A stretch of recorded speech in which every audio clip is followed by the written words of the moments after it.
안녕하세요. 천공입니다.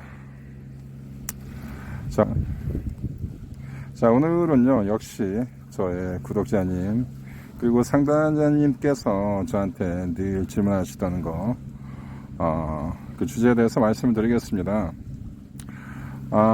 나의 X가 이별 후에 나한테 연락을 자주 하는 경우인데, 이게 좀 특별한 경우에 대해서 말씀을 드리겠습니다. 굳이 이 주제를 잡자면은, 나의 X가, 즉 나를 찬 X가 나한테 슬레이트 메시지를 보내는 경우, 이것은 또 무슨 상황이냐, 여기에 대해서 말씀을 드리겠습니다. 자, 나를 찾다는 얘기는 이미 슬레이트 메시지를 나한테 보낸 거 아니겠습니까? 나 더 이상 당신과 사귈 수 없다. 그래서 여러분한테 카톡으로 문자를 보내거나, 또는 여러분을 만나서 얘기를 하든지 뭔가 여러분과의 이별이 진행이 된 겁니다. 근데 뜬금없이 난 다시 너와 사귀지 않겠다, 뭐 이런 식의 연락이 오는 경우는 없습니다. 그러면 어떤 식의 나의 X가 나한테 슬레이트 메시지를 보내냐, 이런 경우입니다. 그러니까 여러분이 이별 후에 어떤 경우든지 여러분과 여러분의 X와의 만남이 이루어졌습니다. 예를 들면 첫 번째 시나리오, 여러분의 X가 여러분한테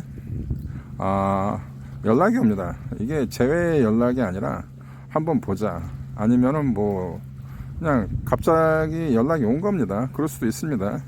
이게 여러 가지 의도가 있어서 오는 경우인데, 여러분의 간을 보려고, 또 여러분과 재회를 시도하려고. 하지만 가장 흔한 케이스는 여러분이 얼마나 도망갔는지를 확인하고 싶어서 연락하는 경우가 대부분입니다. 자, 노 컨택이라는 것은 희소성의 가치를 발현시키는 겁니다. 여러분이 그들과 이별을 하고 여러분은 그들의 존재로부터 이 심리적인 거리를 두기 시작하는 것이 노 컨택이죠. 즉 그들로부터 심리적으로 멀어지는 것이 노 컨택입니다. 그래서 그들로 하여금 다시 그 심리적 거리를 좁히려고 하는 시도를 유발시키는 게 노 컨택입니다.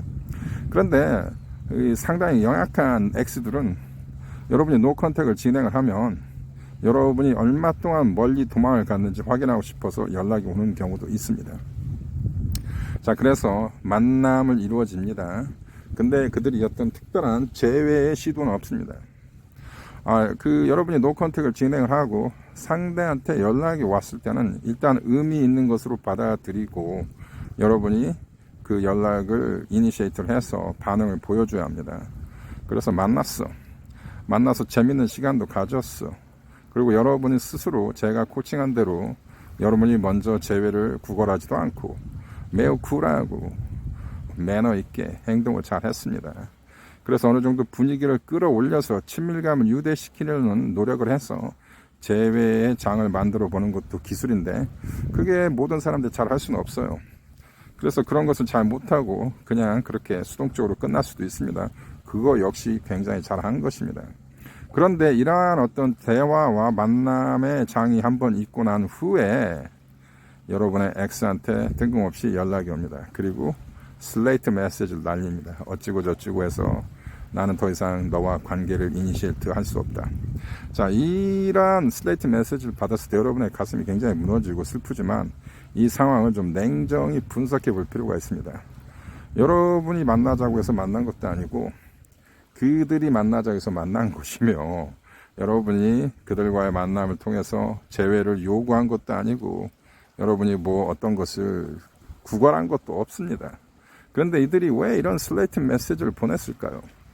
자, 제가 한 가지 드리고 싶은 말씀은, 정말로 이별을 원하고 당신과의 재회를 원하지 않는다면 이러한 슬레이트 메시지 보낼 필요가 없습니다. 그런데도 보냈다는 이유는 무엇입니까? 즉 여러분과의 관계를 이런 식으로 계속 이니시에이트 지속하기를 원한다는 뜻입니다. 어떻게 보면 여러분이 그들한테 다시 매달리기를 원한다, 뭐 이런 식으로 여러분이 이해를 하실 수도 있습니다. 그래서 이럴 때는 어떻게 하냐? 역시 노 컨택을 하시기 바랍니다. 그리고 여러분이 용기가 있다면 이렇게 같이 슬레이트 메시지를 보낼 수 있습니다. 나 역시 너와의 이별이 굉장히 나한테 이롭다고 생각한다. 네가 나한테 이별을 원하니 나도 그 이별을 받아주고 나도 다른 인연을 찾아보겠다. 너 인생 열심히 살아라, 이렇게 부메랑 테크닉으로 한번 나가 보십시오. 뭐 제가 볼 때는 굉장히 위험한 접근이지만 연구 조사에 의하면 상당히 효과가 있다고 봅니다. 과연 이것을 하실 수 있는 그런 강철 심장을 여러분이 가졌는지는 제가 모르겠지만, 뭐 이 정도까지 매우 그 강력한 어떤 접근법은 내가 추천하지는 않습니다. 하지만 이러한 시도가 있을 때는 이러한 그 어떤 믹스드 시그널, 여러분의 X가 너를 버리고 다시 여러분한테 컨택을 이니시에이트 한 다음에 이러한 굉장히 예측 불가능한 어떤 상황을 보여준다. 요것은 굉장히 긍정적인 신호로 여러분이 생각하시면 됩니다.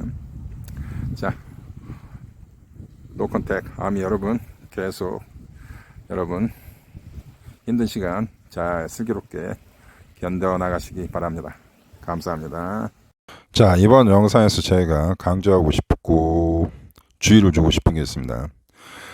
보편적으로 여러분의 X한테 연락이 왔을 때, 그리고 여러분의 X가 먼저 만나자고 했을 때는 상당히 긍정적인 신호입니다. 그래서 여러분이 이 상황을 적극적으로 좀 대응을 해서 제외 쪽으로 이끌어가는 것은 방향은 맞습니다. 근데 너무 서두르거나 그러지 말고 천천히 그 분위기에 맞춰서 친밀감을 이끌어 오라, 이런 경우인데, 이렇게 오늘 영상에 있는 그런 케이스 같이 상대가 이렇게 굉장히 믹스드하고 뭔가 예측 불가능한 상황을 보일 때는 역시 노 컨택으로 가는 거지만, 근본적인 거, 보편적인 거 상황은 이러한 극단적인 케이스는 별로 없습니다. 그런데 만약에 여러분의 X가 여러분한테 연락이 와서 또 여러분이 상당히 노 컨택, 제외의 과정으로 추진하는 과정에서는 일단은 여러분이 노 컨택보다는 적극적으로 상대와 제외를 하기 위해서 좀 행동을 취하시는 게 그게 긍정적인 방향으로 가는 것입니다. 그래서 상대 X가 이렇게 변칙적인 이러한 부정적인 반응을 보이지 않는 상황이라면은 여러분이 조금 더 적극적으로 뭐 만나서 커피 한잔 하자, 뭐 이런 식으로 여러분이 한번 잘 이끌어갈 수 있습니다. 자, 노 컨택은 차라리 쉽습니다. 이게 제외의 장이 열릴 때 상당히 변칙적이고 예측 불가능한 상황이 많이 발생합니다. 이럴 때는 뭐 상담을 해주시기 바랍니다. 감사합니다.